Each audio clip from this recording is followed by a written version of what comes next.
Okay? Kasi andun ang pinaka-switch. Andyan ang pinaka-main CPU of the whole body. So, right. So, naintindihan niyo po ba? Okay, yung brainstem. Yung brainstem, ang trabaho niya yung breathing, temperature, and heart rate. Okay, andito yan. So, may brainstem. Ito sa may, ito itong part na ito. Okay. Siya ang control ng breathing. Kaya nga sa mga nagma-martial arts, iniiwasan na matamaan. Why? Pwedeng mamatay isang tao. Pati yung heart rate, andyan po ang control. Main control. Cerebellum naman itong part na to. Coordination, okay, yung balance natin, vestibular, and the attention. Tulad nung may mga vertigo, okay, the cerebellum is affected because the vestibular nerve ay nandito. Okay? Andyan ang control ng vestibular nerve ng both ears. So, it's the cerebellum functions ay nandun. Okay, nasa cerebellum po yun. Especially sa mga may vertigo, laging nahihilo, yung coordination. The control ay nasa cerebellum. Wala kung saan-saan. So, every areas of the brain, ito yung different functions. No? So, kaya ko pinakita ito para lalo nyong maintindihan. Ano ba ang ganito pala katindi? Lahat ay nasa brain. Ang lahat ng functions. Kaya, ang Diyos, alam niya na ito ang pinakasusi, ito ang pinakakuman, main control, no? Processing unit. Ito ang pinakakuman, lahat ng kuman ang gagaling dito. Ang ginawa niyo ay hindi mo ito basta-basta mararating. Nilagyan niya ng silyo ito. Kaya nga sabi, the brain is the only organ that is completely sealed, nakasealed, and isolated from the rest of the body. Okay? Nakasilyo. Anong silyo? Ang tawag ng silyo na yan ay the BBB. Okay? Yun yung tinatawag na BBB. Yung silyo ay tinatawag na BBB. Now, bakit kailangan lagyan ng sealed ng Lord ang brain? Because, ito yung sinasabi ko sa inyo, lahat ng command, ng lahat ng system ng katawan, it's from the brain. Walang magagawa ang paa mo, walang magagawa ang bladder mo. Iihi ka, hindi ka makaramdam ng ihi because the problem ay nasa CPU, which is nasa brain po natin. Alam ng Diyos na siya ang pinaka-main switch. So, sinilyuhan niya yan. Why? Baka pag yan ay nagkaroon ng problema, maaring hindi ka makita. Maaring lahat ng nerve na connected, meron tayong tinatawag na cranial nerves, ang tawag dyan. Hanggang, I think 12 cranial nerves ito. 12 cranial nerves, no? Marami po tayong cranial nerves. At yung nakikita nyo ito, yung vagus nerve. Yan yung pinaka-most sensitive nerve sa buong body. Yung vagus nerve. Okay?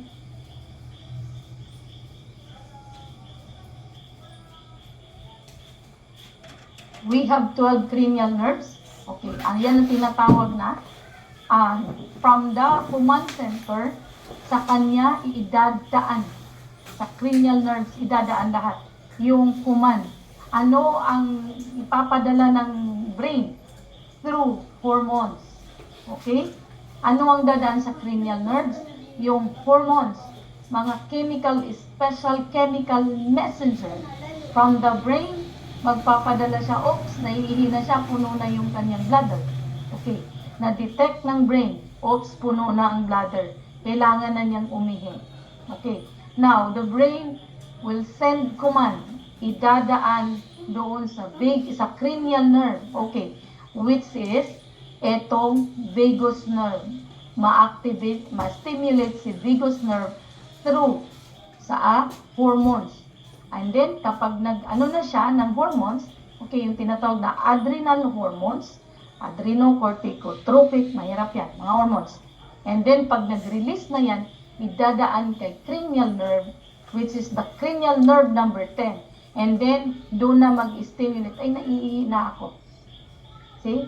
Ganon katindi yung pag-program ni Lord sa body natin. Ito yung rason na I want you to know gaano tayo kamahal ng Diyos. Na hindi tayo yung, ay, kailangan mo pang sabihin bago, parang robot. Hindi tayo ganon. Okay? Automatic. Systematic. Hindi mo kailangan, kabilang paa, taas, ay, taas mo. Kailangan left, right. Kamay itaas. Hindi tayo ganon ginawa. Automatic. Yung brain natin ay matindi po yung ating brain. At totoo lang, sabi nga ang brain natin, kung tutusin, kung marunong tayong mag-alaga, hindi siya tumatanda. No? So, yung cranial nerve na yan connected to the main switch.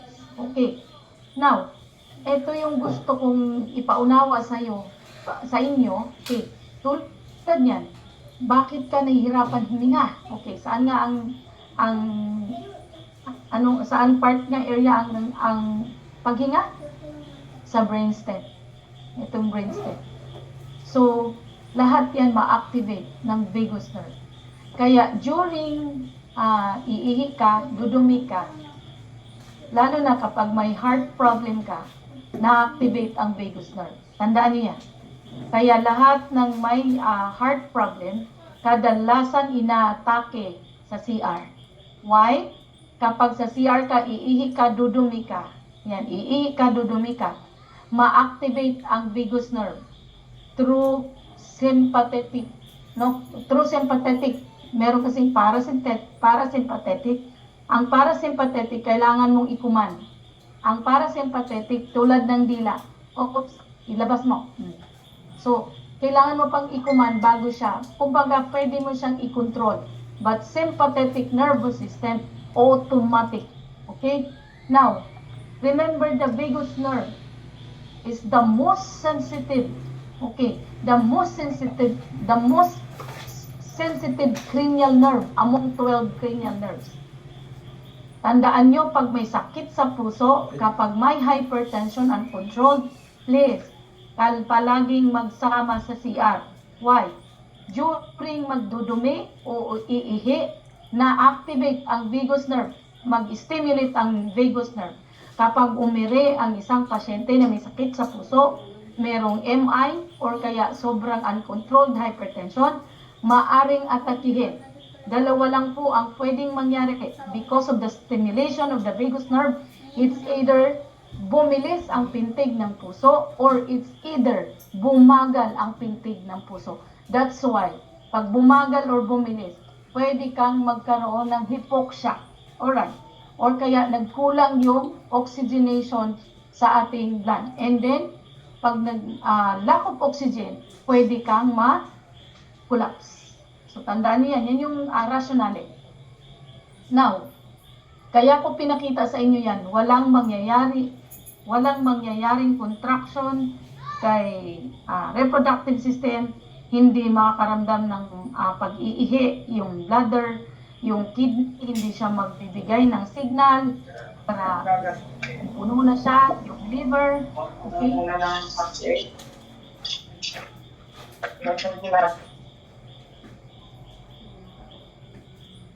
Okay, yung liver, hindi siya magdi-detox, okay? Yung ating stomach, hindi magda-digest without the command ng ating brain. So, pinakita ko sa inyo to because, gaya ng sinabi ko, walang magawa ito, lahat. Walang mangyayari dito sa lahat ng system, different system, kung ang pinaka-main switch bumigay. Yan yung rason kung bakit sinilyuhan ng Lord yung ating brain. The only part na siniled niya. Kaya ang tawag dyan ay the blood-brain barrier. The blood-brain barrier first described by Ehrlich in 1885 and then Goldman in 1913. The blood-brain barrier exists within 600 kilometers of capillaries. No? 600 kilometers of capillaries. How long nga yung blood vessels natin? 100,000 kilometers. Overall, no measurement. 100,000 kilometers. And the blood-brain barrier present or exists in 600 kilometers of capillaries. 1 kilometer per cubic meter of brain tissue and 20 meters squared surface. Ito yung nakikita nyo sa pinaka-MRI. Okay, ito yung blood-brain barrier. Now, ano ba ang parts ng blood-brain barrier? Okay, meron tayong tinatawag na neurons. Ito yung part ng blood-brain barrier. Ito yung neuron, may pericyte, may astrocyte, saka endothelial cell. Pag sinabing blood-brain barrier, itong blood vessels na to, okay. Di ba yung dumadalo yung dugo natin sa blood vessels? And along the blood vessel wall, nandito ang neurons, ang pericyte, astrocyte, and endothelial. Sa neurons, peripheral metabolism, dopamine signaling, mitochondrial. Mamaya ko na to ipaliwanag sa inyo. Pinakita ko sa inyo ano ang parts ng blood-brain barrier. Ito yung apat. Okay. So, si Paul Ehrlich, first demonstration using intravascular dye injection. Tinignan niya. Okay, brain and spinal cord were not stained. Remember ha, the brain and spinal cord were not stained. Gumawa silang demonstration using the dye injection. 1882, si Paul Ehrlich, nakita niya bakit hindi nagka-stain ang brain at ang spinal cord. Remember, the nervous system, okay, ay ang ating brain and the spinal cord. Yan po siya ha. Okay. However, some areas did get stained. The pineal gland, the posterior pituitary, the tuberous syndrome, the optic recess, area proxima, ito part of the brain lobe. First time concept, blood-brain barrier. Doon nila nakita. Bakit nung nilagyan namin ng dye injection through experimentation, bakit ang brain at ang spinal cord ay wala man lang stain? So, doon nila nakita na mayroon palang blood-brain barrier. Alright. Ang blood-brain barrier, inaral pa ng ibang mga magagaling, no? Si Lewandowski coined the term blood-brain barrier, demonstrated neurotoxic agents. Mga toxic agents ginamit.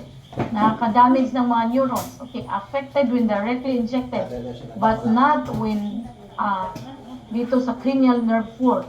70 years later, Rees and colleagues localized barrier to capillary endothelial cells. Okay? So now the blood-brain barrier, ito yun. Okay. The blood-brain barrier, ito yung tsura. Ito yung blood vessels. Ito yung blood, kasi doon dumadaan sa blood vessels yung dugo. And then, ito yung blood vessels, the blood and the brain barrier. Ito yung tinatawag na neurons. Ito. Okay, may neurons nakadikit doon sa pinaka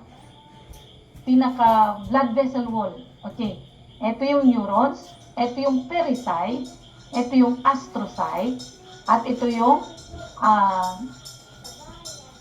ating endothelium. Okay.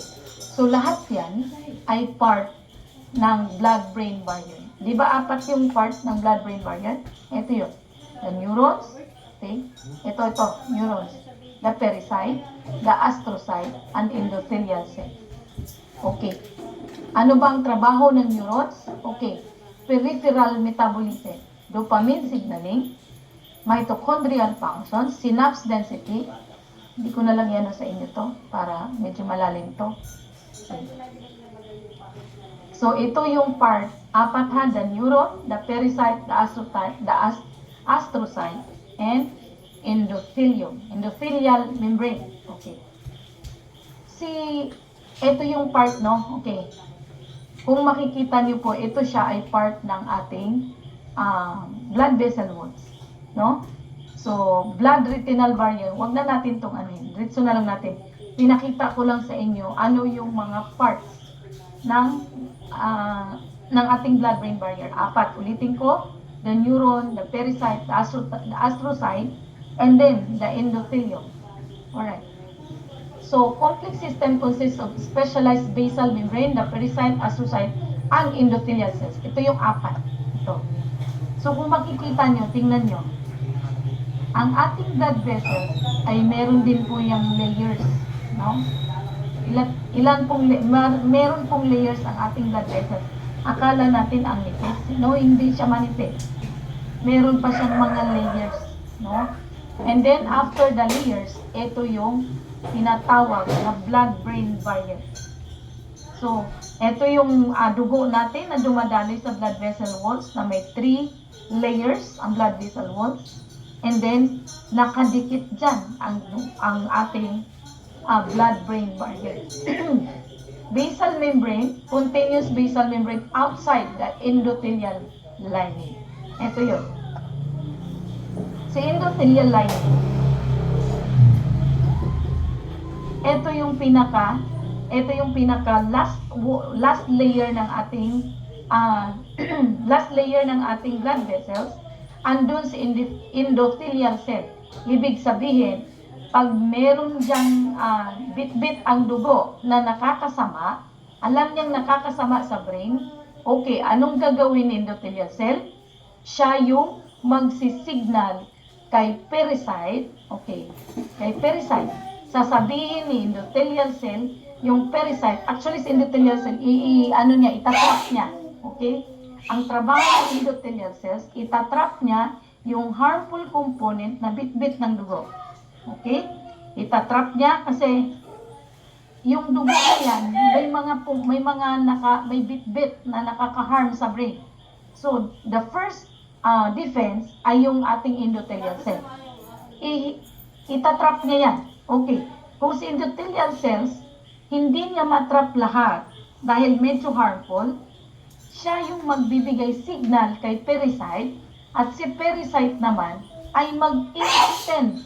Ito yun, no? Balik tayo. Yan. Yung pericyte na to, ito yung endothelial cell. Ayan siya. Yung endothelial cell nandito.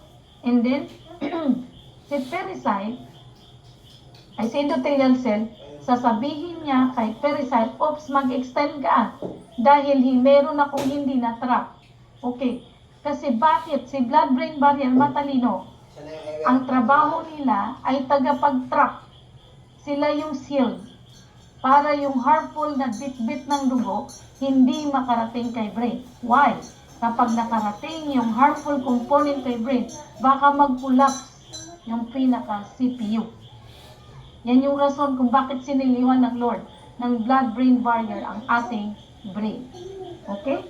Now, pagdating kay pericyte, okay, meron pa tayong tinatawag na basal membrane. Ayan si basal membrane. Si basal membrane, ito yung parang siyang sticky na talagang itatrap niya yan. Sticky, kung merong makakalusot, okay. Remember si endothelial cell, meron tinatawag na tight junction. Lalo niyong makikita yan. Ito yung pinakamatinding tight junction kung saan napakahirap yan lumusot. Napakahirap lumusot dyan. Bago ka makalusot, kailangan kilala ka. Okay? Very tight junction around the endothelial cells. Kasi ito yung pinaka-wall ng after the layer of the blood vessels. And then, meron pa si astrocyte.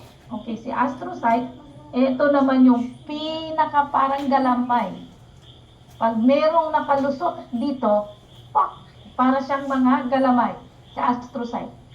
Si pericyte, si pericyte, talagang humahaba. Si astrocyte, ini-engulf nila. Lalo para silang mga Pac-Man. Okay? So, yun yung parts ng blood-brain barrier. Ito na, yung pinaka-picture. Ito yung blood natin, dumadaloy sa blood vessel walls. At yung blood vessel walls na yan ay merong 4 after the 4 layers, merong tinatawag yan na tight junction. Napaka-tight na junction. Walang pwedeng lumusot kapag hindi niya kilala. Okay? Now, after the cell membrane, andun si pericyte, andun yung parang, ito. Andito yung basal membrane. Okay? Yung tinatawag na basal membrane. Okay? Siya yung magre-release ng parang sticky para hindi pa rin makalusot. Now, kung may makalusot pa rin sa kanya, here comes the astrocyte. And then, tingnan nyo yung astrocyte. Tingnan nyo, ayan o. Ayan. Ito yung mga pericyte nakadikit. Tawag dyan pericyte. Ito. Itong nakadikit mismo. And then, ito si astrocyte. Ayan o, yung mga kamay. Parang kamay. So, kapag may nakalusot na harmful component, iyan sila ang magiging kalaban mo. The blood-brain barrier. So, I hope you understand na hindi pala ganun kadali yung brain natin mapasok. Kasi the moment na mapasok yan, pwedeng bumigay lahat ng system. Ito yung rason. Ito yung rason kung bakit nilagyan ng matinding hilyo ng Diyos yung ating brain. Ito siya. Kasi ayaw ng Lord na lahat ng ito ay bumigay. Kaya kailangan niyang silyuhan yung pinaka-command center para lahat ng ito hindi madamage. Okay? So nakikilala nyo na yung parts ng ating blood-brain barrier. Yung apat. The neurons, okay, the pericyte, the endothelial membranes, and the astrocyte. So, ito yung mga itsura niya. So, ganyan katindi yung blood-brain barrier. Kapag hindi ka kilala niyan, hindi makakarating sa brain, sa command center. Okay? So, now, hindi lang din ang, di ba sabi kanina, 60 ba? Yung nakalagay kanina. Ito, 600 kilometers of capillaries ay meron din, hindi lang pala sa brain. Ang pinakamatinding field na blood-brain barrier ay ang brain. Pero, yung blood-brain barrier ay present din pala sa 600 kilometers ng capillaries ng ating mga blood vessels. Ito yun. Inom lang ako ng water.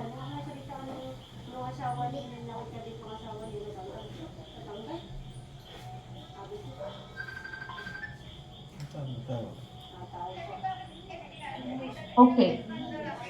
Yung capillaries,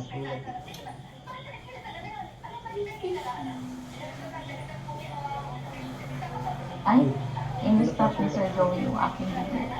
Okay, sir. Yung ating capillaries ay present din yung ating blood-brain barrier. Okay. Tingnan nyo yung ating capillaries. Yan, pakisa. Initan ka? Init. Yung ating capillaries, Sir Joey, okay lang, in-stop mo yung video ko.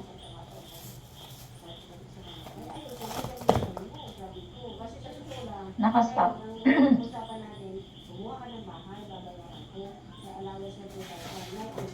Okay, naka-stop kasi. Okay, yung ating capillaries ay meron ding mga blood-brain barrier. Kaya lang, hindi siya katulad sa blood-brain barrier sa ating brain.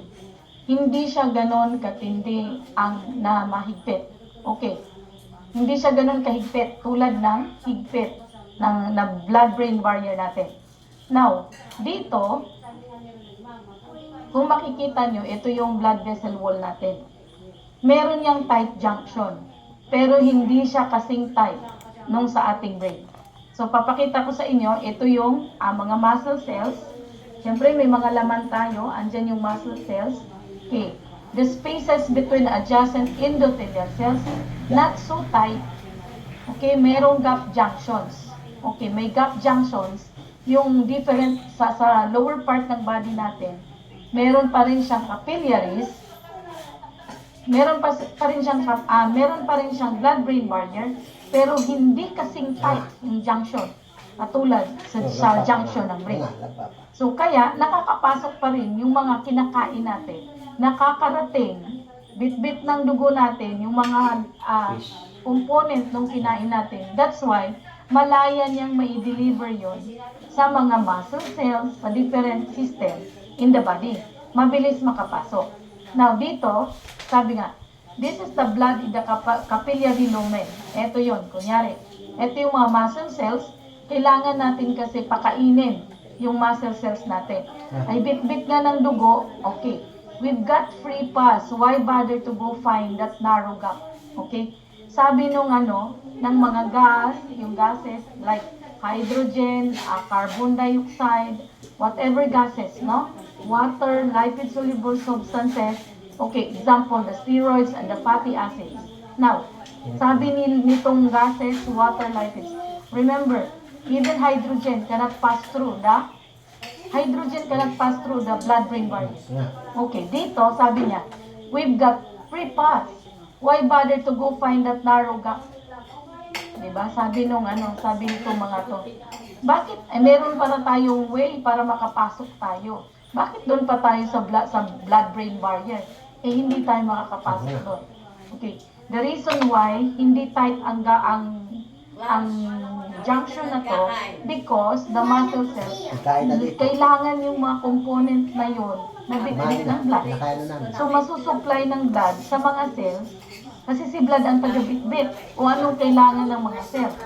So pag hindi yun nakakapasok dito ay di manghihina tayo. Yung muscles natin ay hindi nakakain yung muscles. So magugutom sila. That's why manginginig tayo, manghihina tayo. So yan ang rason kung bakit yung junction ng other capillaries, blood-brain barrier capillaries, yan yung rason. Dahil kailangan pang kumain ng mga cell na yan. Okay.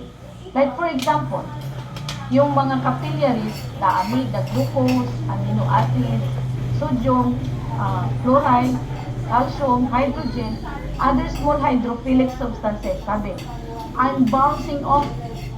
Okay? Gusto nilang pumasok. Okay, I'm bouncing off. Not all amino acids, not all glucose, not all this, lahat ng mga minerals na yan ay malayang nakakapasok. Some, nagba-bouncing lang sila. Di sila nakakapasok. Why?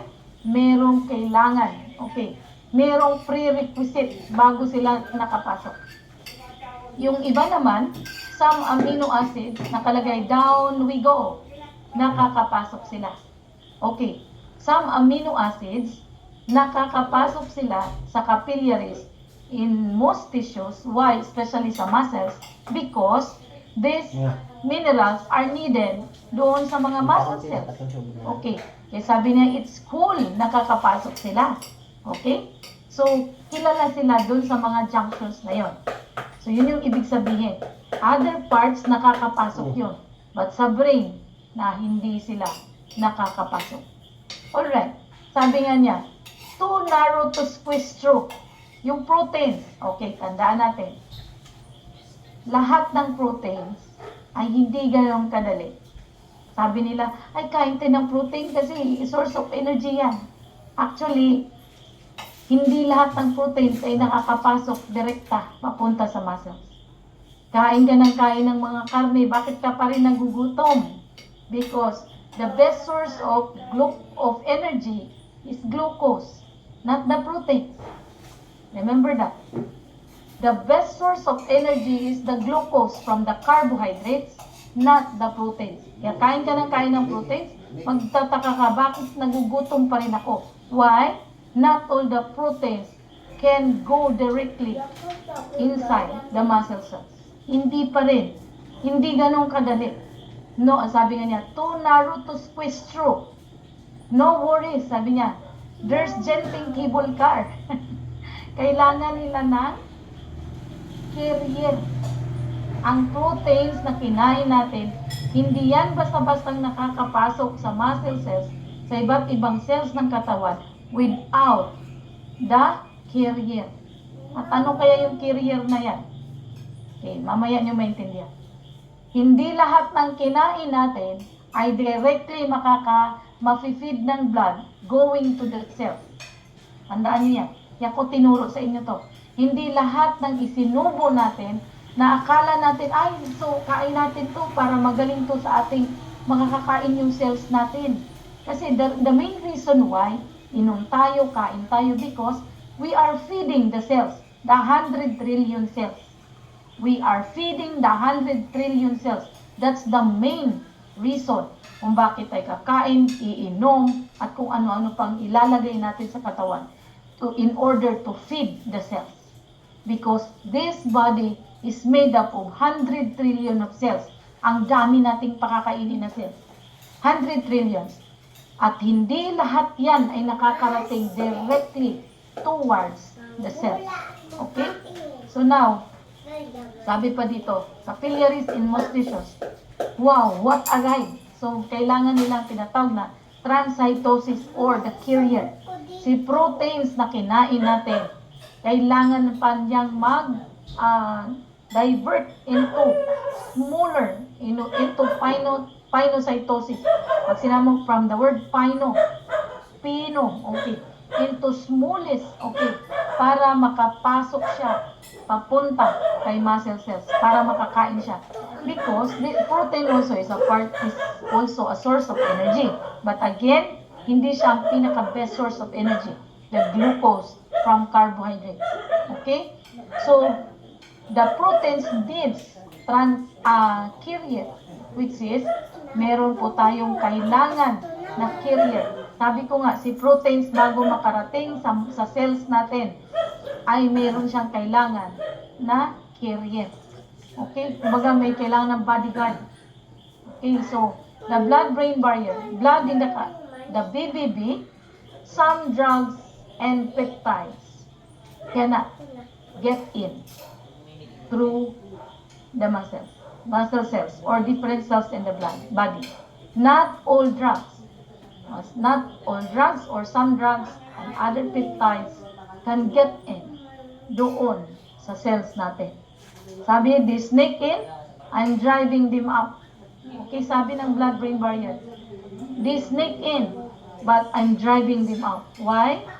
Makaka-harm yan doon sa mga cells. Pag pinayagan ko ito, pumasok itong mga drugs na to, it might harm them.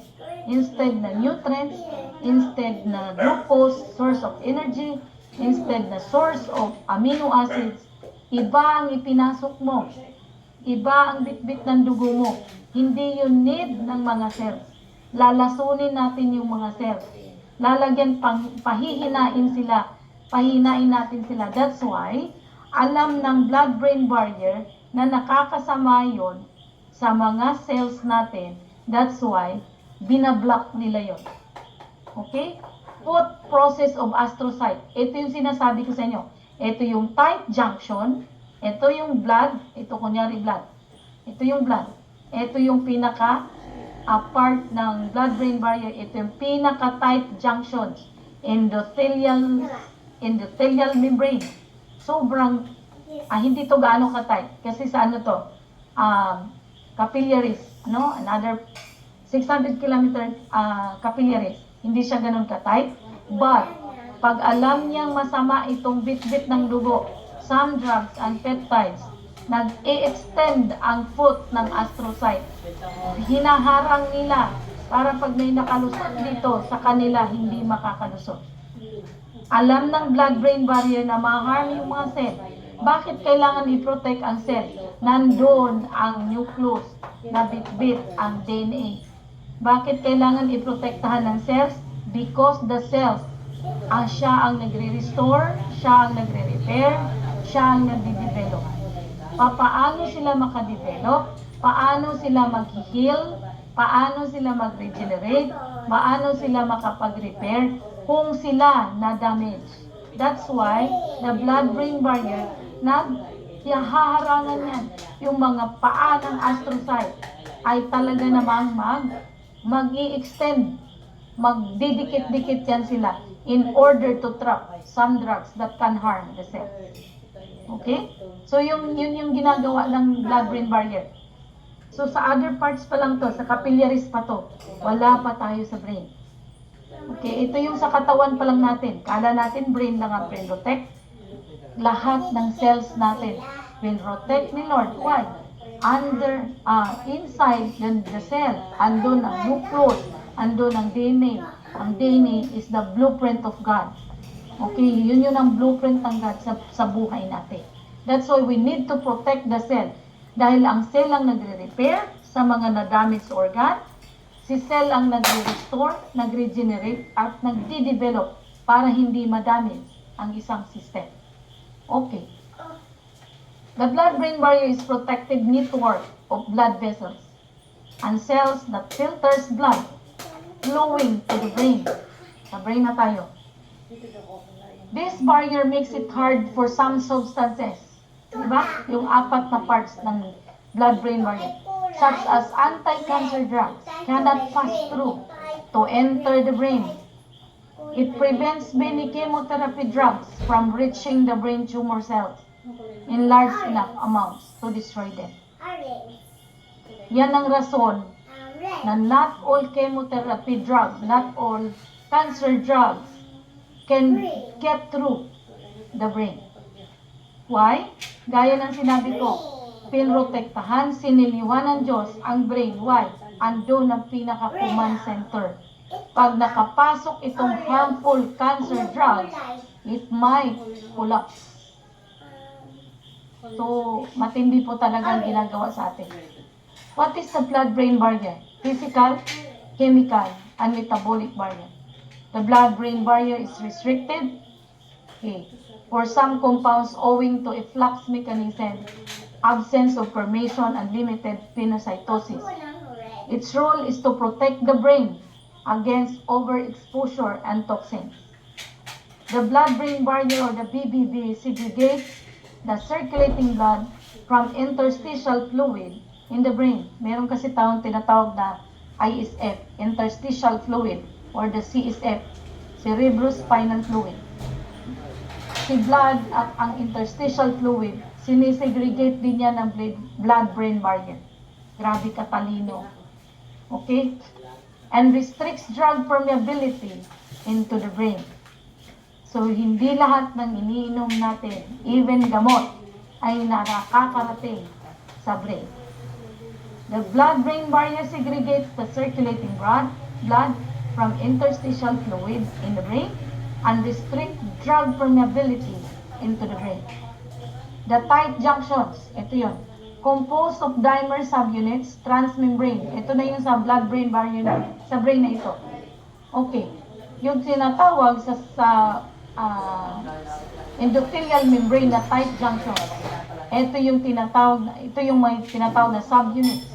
The occludin, first discovered but not essential, the occludin, the junctional adhesion molecule. Ito yung part pa rin. Si tight junction, meron pa rin siyang tatlo. Tight na nga siya, may tatlo pa rin siya na layer kung saan pinoprotect pa rin niya kung may makakalusot pa ba. Anchored to endothelial cells by protein complexes, zone occludin. So, mahirap na po ito intindihin yun, no? Adherence junction containing specific integral membrane proteins. Ito yun. Ito yung sinasabi ko. Ito yung blood-brain barrier natin. Okay? Itong tight junction na to, ito yung pinaka-last ng blood vessel wall. Ito yung